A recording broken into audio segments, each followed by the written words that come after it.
Hello friends, welcome to my channel.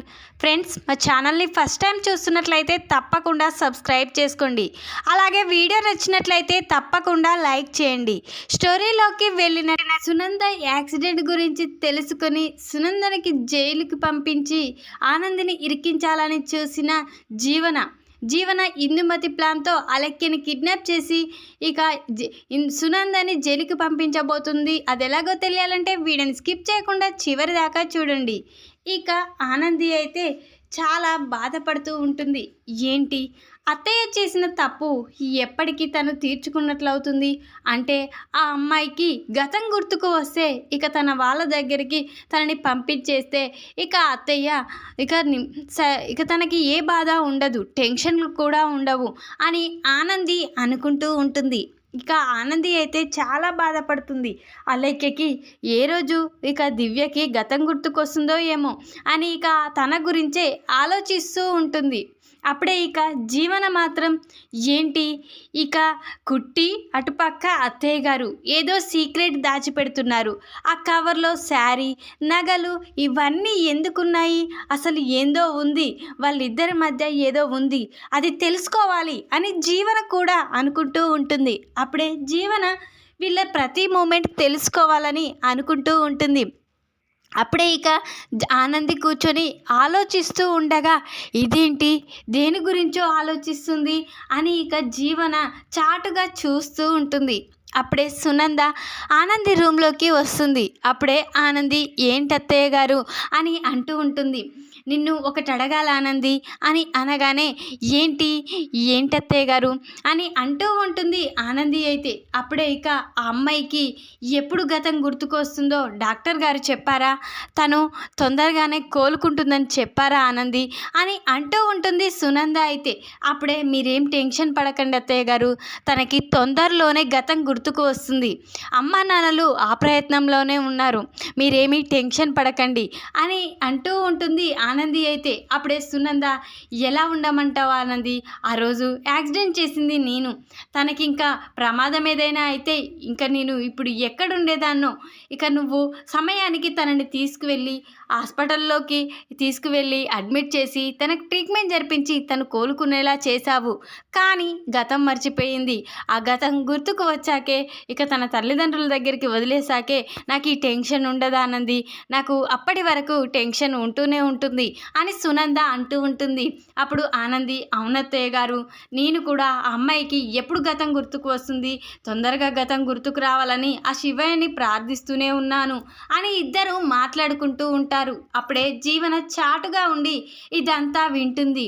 ఇదేంటి, accident చేయడం ఏంటి అంటే అత్తయ్య యాక్సిడెంట్ చేసిందా, అయితే ఆ అమ్మాయి గతం మర్చిపోయిందా, ఇక ఆడుకోవచ్చు వీళ్ళని, ఒక ఆట అయితే ఆడుకుంటే సరిపోతుంది, నన్ను పని మనిషిలా చూస్తారా అని ఇక జీవన అనుకుంటూ వెంటనే ఏదైనా చేయాలి, ఇప్పుడు ఆ అమ్మాయిని సింహాద్రి పద్మమ్మల దగ్గర పెట్టారా అని ఇక నిజమైతే తెలుసుకుంటుంది జీవన. వెంటనే జీవన ఈ నిజం తెలుసుకొని ఇక బయటికి వచ్చి ఇక అటు ఇటు తిరుగుతూ ఉంటుంది. ఇప్పుడు ఏం చేయాలి, ఇక ఆనందిని అత్తయ్య ముందు బ్యాట్ చేయాలంటే ఏదో ఒకటి చేయాలి అని ఇక జీవన ఇక అటు ఇటు తిరుగుతూ ఉంటుంది. అప్పుడే తనకి ఇందుమతి గుర్తుకు వస్తుంది. వెంటనే ఇందుమతికి ఫోన్ చేస్తుంది. అప్పుడే ఏంటే ఈ టైంలో ఫోన్ చేశావు అని ఇందుమతి అంటూ ఉంటుంది. అప్పుడే ఇక జీవన అయితే పెద్దమ్మ నీకు ఒక విషయం చెప్పాలి, జాగ్రత్తగా విను అని అంటూ ఉంటుంది. ఏంటి ఆ విషయం, అసలు ఆ ఇంట్లో ఏం జరుగుతుందో ఎప్పటికప్పుడు చెప్పమన్నాను, ఈ మధ్య ఫోన్ చేయడమే మర్చిపోయావు అని ఇందుమతి అంటూ ఉంటుంది. అప్పుడు జీవన లేదు పెద్దమ్మ, ఒక టెన్షన్, నాకు ఒక నిజం తెలుసుకోవాలని ఇన్ని రోజులు ఎదురు చూశాను, ఆ నిజం ఈరోజు తెలిసిపోయింది అని జీవన అంటూ ఉంటుంది. అప్పుడే ఇందుమతి ఏంటే ఆ నిజం అని అనగానే ఇక మీకు ఒక బయటికి నువ్వు ఎవరి లేని చోటకి రా పెద్దమ్మ, నీకు ఒక విషయం చెప్తాను అని జీవన అనగానే వెంటనే ఇందుమతి ఇక్కడ ఎవరు లేరు చెప్పు అని ఇందుమతి అంటూ ఉంటుంది. అప్పుడే ఇక మా అత్తయ్య గారు ఒక అమ్మాయికి యాక్సిడెంట్ చేశారు, ఇక ఆనందియే తీసుకువెళ్ళి తనని హాస్పిటల్లో అడ్మిట్ చేసి తనని కాపాడింది, కానీ ఆ అమ్మాయి ఇప్పుడు గతం మర్చిపోయింది ఇక అని చెప్పగానే ఒక్కసారే షాక్ అయిపోతుంది ఇందుమతి అయితే. అప్పుడే ఏంటే నువ్వు చెప్పేది అని అంటూ ఉంటుంది. అప్పుడు అవును పెద్దమ్మ, నిజం, ఈరోజు రోజు నేను తెలుసుకున్నాను. వాళ్ళిద్దరూ మాట్లాడుకుంటుంటే నేను తెలుసుకున్నాను. కానీ ఆ నిజం బయట పెట్టడం లేదు. ఇక ఏదైనా జరుగుతుందేమో అత్తయ్యని ఇక పోలీస్ వాళ్ళు పట్టుకు వెళ్తారేమో అని ఇక టెన్షన్ పడుతూ ఉన్నారు. ఇక అమ్మాయి గతం మర్చిపోయింది. ఆ గతం గుర్తుకు వచ్చాక తన వాళ్ళ దగ్గర తనని వదిలేసి వస్తామని ఇక ఆనంది ఇక అత్తయ్య గారు మాట్లాడుకుంటుంటే నేను విన్నాను అని జీవన అంటూ ఉంటుంది. అప్పుడే అయితే ఆ అమ్మాయి ఇప్పుడు ఇక్కడే ఉందే అని అనగానే, అవును పెద్దమ్మ, సింహాద్రి పద్మమ్మల దగ్గర ఇక ఆ అమ్మాయిని పెట్టారంట, వాళ్ళు మాట్లాడుకుంటుంటే నేను విన్నాను అని అని జీవన ఇందుమతికి చెప్తూ ఉంటుంది. అప్పుడే ఇందుమతి, అవును తనని ఇక్కడికి తీసుకువచ్చి పెట్టారు, కానీ తను ఎవరంటే ఇక ఆనంది చెల్లెలని, పద్మమ్మ చెల్లెలు కూతురని ఇక్కడ జ్యోతికి కూడా అదే విషయం చెప్పారు అని చెప్పగానే, అవును పెద్దమ్మ, వాళ్ళు ఎవరికీ తెలియకుండా ఇక అదంతా నటిస్తున్నారు అని చెప్పగానే ఇందుమతి స్టన్ అయిపోతుంది. ఇక ఆనంది ఏ రోజు కూడా జ్యోతికి అబద్ధం చెప్పదు కదా, మరి ఈ విషయంలో ఏంటి జ్యోతికి అబద్ధం చెప్పింది అని ఇక ఇందుమతి అంటూ ఉంటుంది. ఇక అత్తయ్య గారు ముందు తను అందరికీ చెప్తే ఇక అత్తయ్య గారు బాధపడతారని, ఇక అత్తయ్య గారు చాలా కోప్పడతారని ఎవరికి ఈ విషయం బయట పెట్టలేదు. కనీసం నాకు కూడా తెలియకుండా మెయింటైన్ చేస్తున్నారు అని ఇక జీవన ఇందుమతికి చెప్తూ ఉంటుంది. సరే, ఒక ఆట ఆడుకోవాల్సిందే వీళ్ళని అని ఇందుమతి అంటూ ఉంటుంది. అవును పెద్దమ్మ, నేను అందుకే నీకు ఫోన్ చేశాను. ముందు నేను చెప్పినట్లు నువ్వు చెయ్యి. ఇక ఆనందిని అత్తయ్య ముందు బ్యాడ్ చేయాలి. అత్తయ్య ఇప్పుడు ఆనందిని నెత్తిన పెట్టుకొని ఊరేగుతుంది. ఇక ఆనందిని చాలా ఇక గొప్పగా చూస్తుంది కాబట్టి నేను తట్టుకోలేకపోతున్నాను అని ఇక అంటూ ఉంటుంది జీవన. అయితే అవును, ముందు మనం ఆనందిని ఆ ఇంట్లో నుంచి పంపించడమే కదా మనకు కావాల్సింది. అయితే ఈ విషయంలో తనని బయటికి పంపించేలా సమాధానం దోలాడాలి అని అంటూ ఉంటుంది ఇందుమతి. అయితే అప్పుడే జీవన, అవును పెద్దమ్మ, నేను అందుకనే నీకు ఫోన్ చేశాను, ముందు మనం ఏం చేయాలో నువ్వే సలహా ఇవ్వు అని అంటూ ఉంటుంది ఇక జీవన. అయితే అప్పుడే ఇందుమతి, అవునే, ఇప్పుడు ఈ అమ్మాయిని ఏదో ఒకటి చేసి కనిపించకుండా చేస్తే ఆ తర్వాత ఇక ఇందుమతిని జైలుకు తీసుకువెళ్తారు. అదంతా ఆనందే కావాలని చేసిందని ఆనంది పేరు మనం చెప్పొచ్చు కదా. ఇక ఆనంది గురించి లేనిపోనువని ఇక ఆ సునందకి చెప్తే సునంద కోపంలో ఖచ్చితంగా ఆనందే చేసింది ఇదంతా అని అనుకుంటుంది. ఇక ఆనందిని మెడ పట్టుకొని ఆ ఇంట్లో నుంచి బయటికి గెంటేస్తుంది అని చెప్పగానే జీవన చాలా సంతోషపడుతుంది. అవును పెద్దమ్మ, ఇలా చేయడమే కరెక్ట్. ముందు ఆ అమ్మాయిని కిడ్నాప్ చేయాలి, ఆ తర్వాత ఇక ఇదంతా కావాలనే ఆనంది చేసిందని జ్యోతితో చేతులు కలిపి ఇదంతా చేసిందన్నట్లుగా క్రియేట్ చేయాలి అని జీవన కూడా అంటూ ఉంటుంది. ముందు ఇక నీకు తెలిసిన వాళ్ళకి ఫోన్ చేసి వెంటనే ఆ అమ్మాయి ఒంటరిగా ఉండడం చూసి కిడ్నాప్ చేయించు. ఆ తర్వాత ఈ ఇంట్లో ఆనందికి ఎలాగో చోటు లేకుండా నేను చేస్తాను. ఇక అత్తయ్య గారిని ఎట్లా చేస్తానో చూడు.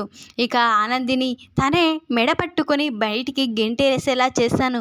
ఇప్పుడు నెత్తిన పెట్టుకొని పూజిస్తున్న ఆనంది ఇక గుమ్మం బయట ఉంటుంది అని ఇక జీవన చాలా సంతోషపడుతూ, సరే పెద్దమ్మ, అదే విధంగా చెయ్యి, ఇక్కడ జరిగేదంతా నేను చూసుకుంటాను అని ఇక జీవన ఫోన్ కట్ చేస్తుంది.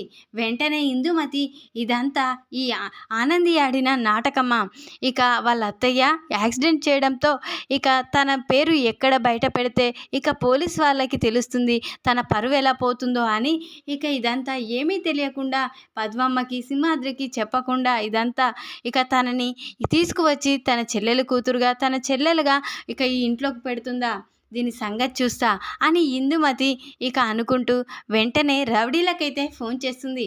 అప్పుడే ఏంటి మేడం, ఏం పని చేయాలి అని రౌడీలు అనగానే, నేను ఒక అమ్మాయి ఫోటో పంపిస్తాను, అక్కడికి లొకేషన్ కూడా పెడతాను, అక్కడికి వచ్చి ఆ అమ్మాయిని కిడ్నాప్ చేయాలి, ఎంత డబ్బు అంటే అంత డబ్బు ఇచ్చేస్తాను అని ఇందుమతి చెప్పగానే, సరే మేడం ఇక అని ఫోన్ కట్ చేస్తారు. వెంటనే ఆ ఫోటో చూసి ఇక ఆ లొకేషన్ చూసి అక్కడికైతే వస్తారు.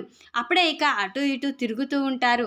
ఇక అక్కడ మాత్రం పద్మమ్మ సింహాద్రి అయితే పద్మమ్మనేమో సరుకులు తేవడానికి, సింహాద్రి ఏమో సైట్ దగ్గరికి వెళ్ళొస్తానని జాగ్రత్తగా ఉండమని ఇక చెప్పి వెళ్తారు కదా. ఇక ఒక్కతే ఉంటుంది అలేఖ్య. అప్పుడే ఇక రౌడీలకి చాటుగా వచ్చి ఇందుమతి, ఆ అమ్మాయి ఒక్కతే ఉంది, ఇంట్లో ఎవరు లేరు, తనని కిడ్నాప్ చేయండి, ఇదే మంచి సమయం అని ఇందుమతి రౌడీలకి చెప్తుంది. వెంటనే రౌడీలు ఇక అక్కడికి వస్తారు. ఇక అలేఖ్యని లాక్కొని ఇక అరుస్తూ ఉండగా కిడ్నాప్ చేసుకొని తీసుకువెళ్తూ ఉంటారు. అదే సమయంలో సీను అక్కడికి వస్తాడు. ఎవరు, ఈ అమ్మాడిని ఎక్కడికి తీసుకువెళ్తున్నారు అని ఇక చాలా కంగారు పడుతూ ఉంటారు. ఆగండ్రా, ఎవరు మీరు అని అరుచుకుంటూ ఇక సీను అయితే ఇక పరిగెత్తుతూ ఉంటాడు. అప్పుడే ఇక తనని జీప్లో తీసుకొని ఇక కిడ్నాప్ చేస్తారు. అప్పుడే ఇక సీను అయితే వెంటనే ఆనందికి ఫోన్ చేస్తాడు. అప్పుడే అమ్మాడి, ఇక్కడ ఈ అమ్మాయిని దివ్యని ఎవరో కిడ్నాప్ చేశారు అని చెప్పగానే ఒక్కసారే షాక్ అయిపోతుంది ఆనంది అయితే. వెంటనే ఇక జీవనకి ఇదంతా తెలుసు కదా, కావాలనే చేస్తుంది కదా. వెంటనే పోలీసులకైతే ఫోన్ చేసి ఈ సునంద అనే వ్యక్తి యాక్సిడెంట్ చేసింది, ఇక ఇప్పుడు ఆ అమ్మాయి కనిపించకుండా కూడా పోయింది అని చెప్పి ఇక ఎవరో శ్రేయభిలాష్లా ఫోన్ చేస్తుంది ఇక జీవన అయితే పోలీసులకి. వెంటనే పోలీసులు ఇక సునంద ఇంటికైతే వస్తారు. అప్పుడే ఆనంది, ఇదేంటి పోలీసులు వచ్చారేంటి, ఇప్పుడు అత్తయ్య యాక్సిడెంట్ చేసిన విషయం వాళ్ళకెలా తెలుసు, ఇప్పుడు ఆ అమ్మాయి కనిపించడం లేనిది వాళ్ళకెలా తెలుసు అని ఇక ఆనంది అయితే చాలా టెన్షన్ పడుతూ ఉంటుంది. అప్పుడే సునంద పోలీసులను చూసి ఒక్కసారే షాక్ అయిపోతుంది. ఏంటి ఇలా వచ్చారేంటి అని సునంద అంటూ ఉంటుంది. మీరే కదా సునంద అంటే, మిమ్మల్ని అరెస్ట్ చేయడానికి వచ్చాం అని పోలీసులు అనగానే సునంద స్టన్ అయిపోతుంది. ఏంటండి నేనేం చేశాను అని సునంద అంటూ ఉంటుంది. మీరు చేసిన తప్పు మాకు తెలిసిపోయింది, నువ్వు ఒక అమ్మాయిని యాక్సిడెంట్ చేశావు, ఇప్పుడు ఆ అమ్మాయి కనిపించకుండా పోయింది అని చెప్పగానే ఒక్కసారే షాక్ అయిపోతుంది సునంద అయితే. ఇదేంటి ఎవరికి తెలియదు కదా, నాకు ఆనందికి ఆదిత్యకి తప్ప మరి ఎవరికి ఎలా తెలుసు, ఇలా నాకు దగ్గరికి పోలీసులు ఎందుకు వచ్చారు అని ఇక సునంద చాలా టెన్షన్ పడుతూ ఉంటుంది. అప్పుడే ఇక జీవన, ఇదేంటి అత్తయ్య మీరు యాక్సిడెంట్ చేయడం ఏంటి అని జీవన అంటూ ఉంటుంది. అప్పుడే ఇక చాలా కంగారు పడుతూ ఉంటుంది సునంద అయితే మీకు ఆనందికి తెలిసిన విషయమే కదా, అయితే ఆనందే ఇదంతా చేసిందా, ఆనంది మీకు ఎవరికి చెప్పనని ఇక పోలీస్ వాళ్ళ దాకా వెళ్ళేలా చేసింది, ఇదంతా ఆనందే చేసింది అని ఇక అంటూ ఉంటుంది జీవన లేనిపోనివన్నీ సునందతో. ఇక ఆనంది గురించి అయితే అప్పుడే పోలీసులు సునందని పట్టుకొని పోతూ ఉంటే అప్పుడే ఇక చాలా ప్రాధేయపడుతూ ఉంటుంది వాళ్ళనైతే ఆనంది. మా అత్తయ్య గారు ఏ తప్పు చేయలేదు, ఆ అమ్మాయిని వెతికి తీసుకొచ్చే బాధ్యత మాదే, ఆ అమ్మాయిని ఇప్పుడు ఖచ్చితంగా తీసుకువస్తాం, ఇక మా అత్తయ్యని వదిలేయండి, ఆ తప్పు మా అత్తయ్య చేయలేదు నేను చేశాను అని ఎంత బ్రతిమిలాడినా పోలీసులు మాత్రం వినకుండా ఇక సునందని పట్టుకొని వెళ్తూ ఉంటారు. అప్పుడే ఇక ఆనంది, నేనేం చేయాలి ఇప్పుడు, సీనుకి ఫోన్ చేసి వెంటనే ఆ అమ్మాయిని వెతకమని చెప్పాలి సీను అని ఇక అంటూ వెంటనే సీనుకు ఫోన్ చేసి, రే సీను తొందరగా ఆ అమ్మాయిని వెతికి పట్టుకోవాలి, ఇప్పుడు అత్తయ్య గారిని పోలీసులు పట్టుకొని వెళ్ళిపోయారు, ఇప్పుడు అత్తయ్య గారు చాలా బాధపడుతున్నారు, ఇదంతా నేనే చేశానని అనుకుంటున్నారు అని ఇక అంటూ ఉంటుంది ఆనంది అయితే. అప్పుడే సీను, అమ్మాడి నువ్వేం టెన్షన్ పడకు, ఆ దివ్యని తీసుకువచ్చి ఇక ఇంట్లో వదిలిపెట్టే బాధ్యత నాది అని ఇక అంటూ వెంటనే రౌడీలు ఇక తనని తీసుకువెళ్ళిన చోటుకైతే వెళ్తాడు సీను. అప్పుడే ఇక రౌడీలు తనని కిడ్నాప్ చేసి ఇక అక్కడ కట్టేసి ఉంచుతారు కదా. వెంటనే సీను వాళ్ళని చితకబాది, ఎవర్రా మీరు, అసలు మిమ్మల్ని ఎవరు ఇలా చేయమన్నారు, కిడ్నాప్ ఎందుకు చేశారు, ఈ అమ్మాయి మీకెలా తెలుసు అని సీను అయితే అరుస్తూ ఉంటాడు. అప్పుడే ఇక వాళ్ళని చితకబాదుతూ ఉంటే ఒక రౌడీ మాత్రం, ఇదంతా ఇక జీవన అనే అమ్మాయి చేయించింది అని చెప్పగానే ఒక్కసారే శీను షాక్ అయిపోతాడు. ఇక వెంటనే వాళ్ళని కొట్టేసి ఇక దివ్యని తీసుకొని ఇంటికైతే వస్తాడు. అప్పుడే ఇక పోలీసులకి ఇక ఆనంది అయితే ఫోన్ చేసి, ఆ అమ్మాయి క్షేమంగా మా దగ్గరే ఉంది, ఆ అమ్మాయికి యాక్సిడెంట్ ఎవరు చేయలేదు, తను మా చెల్లెలు అని ఇక ఆనంది అయితే పోలీసులకి ఇన్ఫర్మేషన్ అయితే చెప్తుంది. వెంటనే సునందని అయితే తీసుకొస్తారు.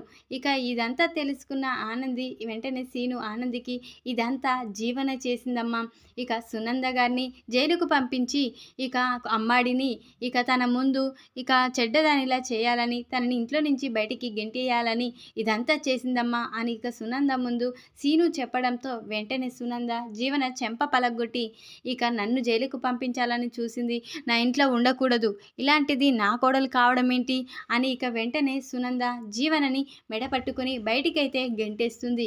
ఇక జీవన ఇందుమతి వేసిన ప్లాన్ అయితే ఇక ఇక సునందకి ఆనందికి తెలిసేలా చేశాడు సీను అయితే. ఇక అలేఖ్యనైతే ఇంటికైతే క్షేమంగా తీసుకువస్తాడు. ఈ వీడియో కనుక మీకు నచ్చినట్లయితే లైక్ చేయండి. మరిన్ని వీడియోల కోసం ఛానల్ని సబ్స్క్రైబ్ చేసుకోండి ఫ్రెండ్స్. Thanks for watching.